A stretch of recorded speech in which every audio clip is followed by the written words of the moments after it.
I call to the stand Dennis Itumbi, who is among the leaders in the President-elect's digital team.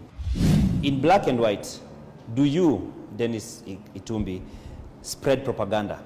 I doubt propaganda can be spread, but do I engage in it? I mean, even this show itself is a form of propaganda. In terms of doing a show to advance an interest or a point of view, that's propaganda. So there is positive and negative propaganda. So do I engage in propaganda? If you look at it strictly from a book level, yes. However, if your question is on negative propaganda, I have no interest on negative propaganda. Like any other publisher in journalism, there is an opportunity that sometimes you may make mistakes, and I have made those mistakes.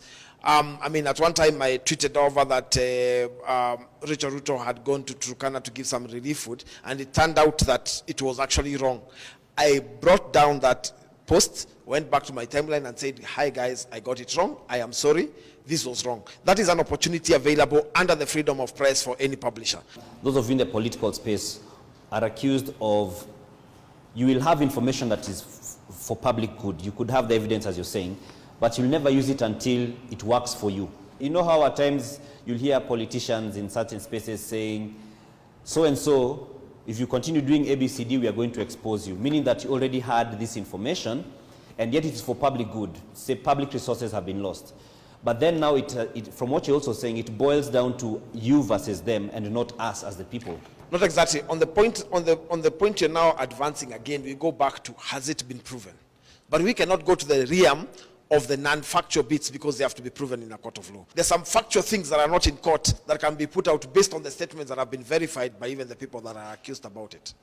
So in some cases, that means then you pronounce yourselves on things that are not pronounced in court. Yes, because in some matters they are not in court. When they are in court, you speak about them when the process is over. When they are not, then we speak about them because, by the way, there is an English saying, I think, which I am sure your English teacher also spoke about it. Teacher of English. Yeah, the teacher of English, that silence implies guilt. Do you feel that sometimes, based on your communication, based on the way that you'll push agenda or push narratives, that there's blood on your hands? Because of the ripple effect? Literature blood? No. Real blood. We were saying that because of the narrative you've pushed and you've really propagated, then there are people who act on it, and at times it leads to violence and name it. When we put out our social media strategy, we think about it on a 360 degrees. We think about what you're putting out, what the kind of response we expect, and if the response does not go as we expect, what we do with our social media to ensure it doesn't go. Most importantly, for us, unlike Research, trending is not an important issue for us. You trend, it's okay, which we do by default, but because of the number of people and hands being involved, for us, it is the head more than the hands. And that's why I say there is the head, the heart, and the hands. NTV had an exclusive interview with the president-elect, then the deputy president and candidate. And at the end, there was a genuine technical failure towards the end.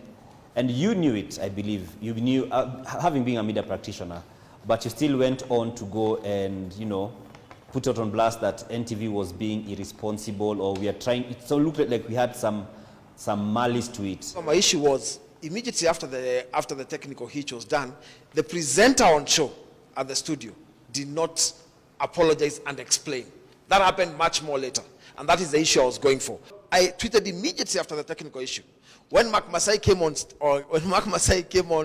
air, he did not speak about the hitch. He spoke about the hitch much more later. Was it fair for you to immediately attack? It's not that because I work at NTV. I'm thinking about just a matter of objectivity. Would you consider it a sort of clout opportunity to try and just have people be on your side in a situation which did not necessarily warrant that? No, I doubt even people would come on my side of our technical hitch at NTV. How many votes would it add to us? Because NTV had a technical issue. I can't count the number of votes, but perception. You said it's about perception. Yeah, it's a perception, but it wouldn't add any votes. So I wouldn't make a big deal about it because it wouldn't add a single vote. In fact, a majority of Kenyans in this election have lost faith on the media. In 2013 and 2017, there was a media council research on the most trusted, even Transparency International, on the most trusted institution in Kenya.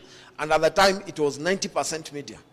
The research by Media Council itself shows that the trust on media is 60%. Surely, there has been a terrible decline on the institution of the media.